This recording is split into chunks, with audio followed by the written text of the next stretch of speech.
folks, Rob from RV Adventures here. Today I'm working on delamination of this back wall of our fifth wheel, and that was caused by rain or water getting in up there by those clearance lights and then on the back trim, and that was from a previous owner, and it really delaminated this whole wall. You can tell looking at this, like there's multiple layers of delamination. Pretty bad. The right way to fix this would probably be to take that whole wall apart and put some new fiberglass on there, but I wanted to try this epoxy method, and I'm doing this video because I researched it on YouTube a little bit and I didn't see any really decent videos from a do-it-yourselfer.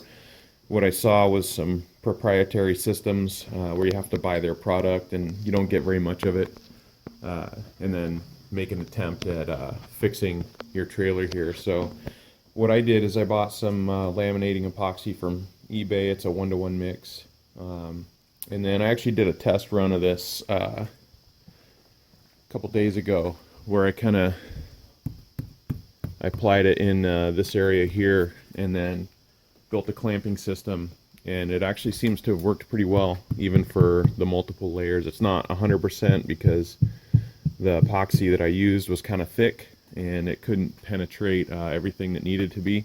It's like down here there's still a little bit of a bubble, which I may be able to take care of. So on mine, obviously you have good access here. You can inject it and build a system with a tube and get all the way back in there and inject it.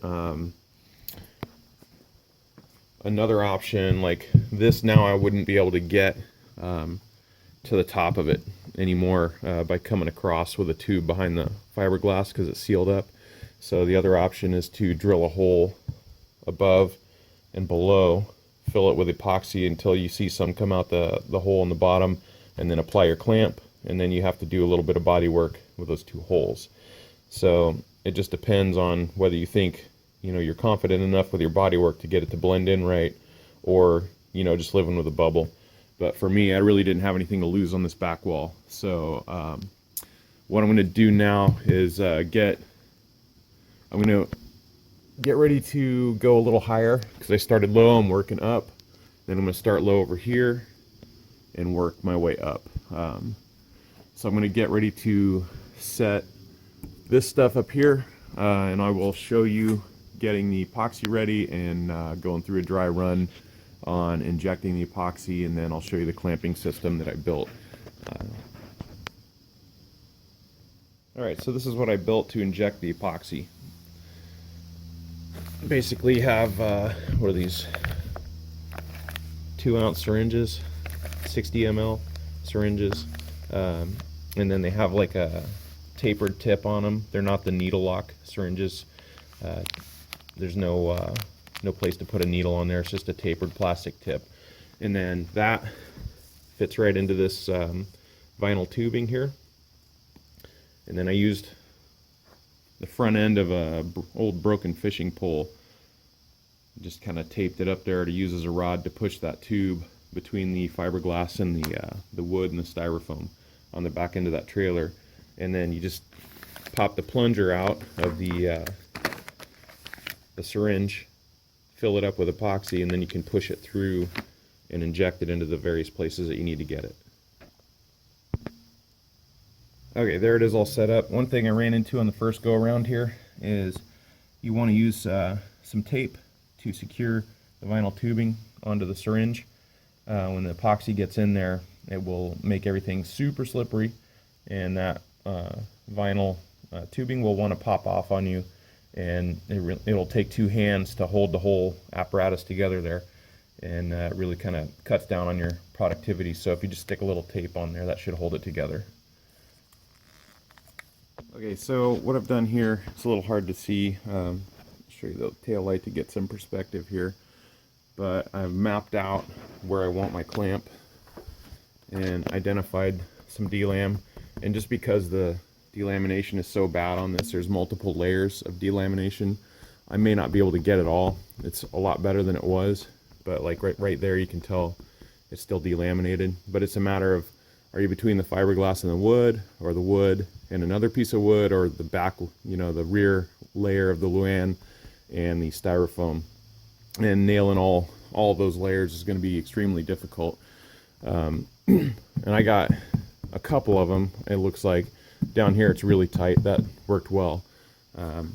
So what I'm going to do this next go around is thin the epoxy out a little more and see if I can get it to penetrate a little better. But basically I've outlined where I want my clamp and then identified what's left on the delamination here. So this is going to be several evolutions of clamping and gluing here to try and get this whole thing in. And as I showed you before, this is a pretty extreme case of delamination. Just wanted to get a better shot of this delamination. It's hard to get it looking up towards the bright sky, but I wanted to show you just how bad this is. So you can see there's one layer, here's the second layer, and then right back here is a third layer, and that's glued to the styrofoam. So the epoxy I have is a 1-to-1. So if you put 5 ounces of epoxy in, you gotta put 5 ounces of the hardener in. But for me, this stuff is kind of thick, and I did heat this up in the microwave till about, it's probably about 75 or 80 degrees.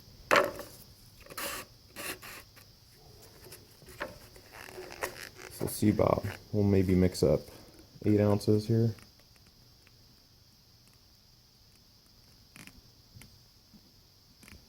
And rubber gloves are definitely your friend at this point. That stuff is kind of nasty. Wear some old clothes that you don't really care about. And unlike the first time where I just put the hardener in, right now I'm going to try and thin it out with just a little bit of acetone here.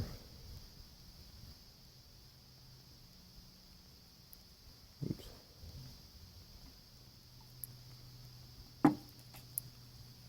Alright, we'll see what that does for us.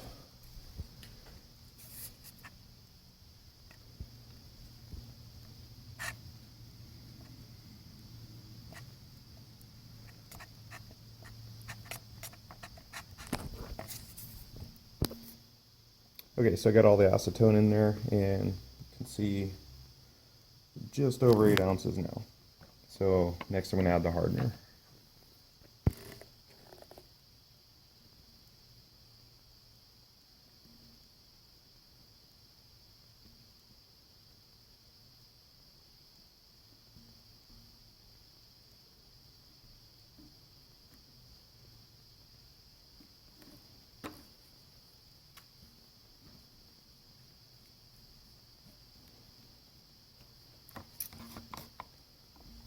Give it a mix there. And this stuff takes quite a while to set. It takes hours to set up, so you're not under any time constraint like you would be with faster setting epoxy. And you can see it's nice and loose, which is what we want. We want it to run down and get into all the void spaces in that wall.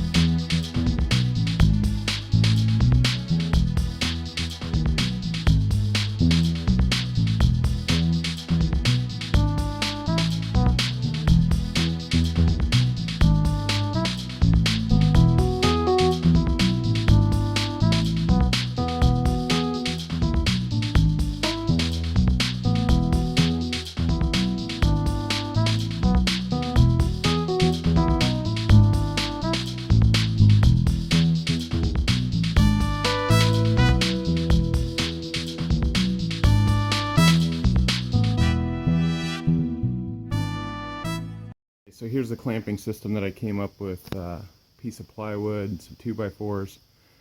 Those 2x4s are wedged underneath the ladder there. And then they extend out the side of the RV. And we got ratchet straps pulling these towards that column of the house to apply pressure on here. And then I slipped some 2x4s flat with some wedges in there to apply pressure on the corners. So that's it. And then leave it on there for 24 hours because that epoxy takes a while, and since I thinned it, it may take longer than normal. But that screw was held in there, the epoxy set up probably in about 6 or 7 hours last time. So we'll check it tomorrow. And I may do a little more today because I have quite a bit of epoxy left over that I mixed. But that's it. We'll take it apart after it's had a chance to cure and see how successful we were. Alright, so we got the top clamp off, and the same result as the rest. It's done a really good job at fixing the delam. It's not 100%, I'd say it's about 95%. There's still some evidence of bubbles, but with multiple layers of delamination, you're not going to be able to get it all, I don't think, unless you go back in after the fact and start drilling holes. But for going through the side, I was pushing the tube in from the side right here and moving over there. I would not be able to do that now because it's glued back in place. So it's a lot more solid than when I started, and now I'm kind of looking forward to doing the edges there. It'll be interesting to see, you know, that's where it'll be most evident how good of a job this is going to do holding it together. And judging from that, looks like it might be pretty good. So we'll see. Here we are 2 days later. I got the clamps off, and you can see that this thing is pretty effectively glued back on. It's nice and level right up until there, and that's going to be the last section that we epoxy back on. So we'll get to that in a couple minutes. All right, folks, so we got all the clamping and gluing done, and the next step is going to be to put the trim on. But I just wanted to climb up here and show you the results of this clamping. You can see where this was hanging out, probably like almost a foot. Now it's almost perfectly flat. Like I said, there's still a couple of bubbles in there, but they're still pretty flat, and that's just a result of 2 different levels of delamination. But all in all, that is a pretty decent repair for about 50 bucks in a few days worth of time, just changing the clamping locations and working everything out of it. So the next step's going to be to get that trim on. Hey everybody, so it's been a few weeks, and I finally got this thing all put back together, and I have a before picture that I'm going to post up here. It's actually from Google Maps. The car drove by and you could see this thing was parked on the street, and you could really see the waves in the fiberglass. But now we got it all back together, and it's really probably about 80% better than it was, because there was so much delamination on it. It couldn't fix it all, but it is, for the most part, pretty well glued back together. And you'll see in the picture that most of the waviness is gone. So for 50 bucks and then countless hours of my time, I'd say that was a pretty decent repair.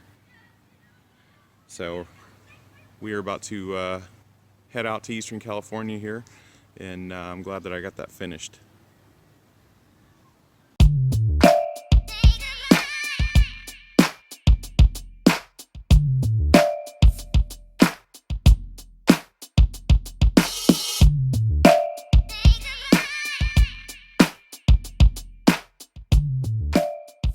Alright, so hopefully you found this video helpful. If you did, please go ahead and hit the subscribe button, hit the like button, and share it across your social media platforms with all your friends. And thank you again for watching. We'll see you a little further down the road.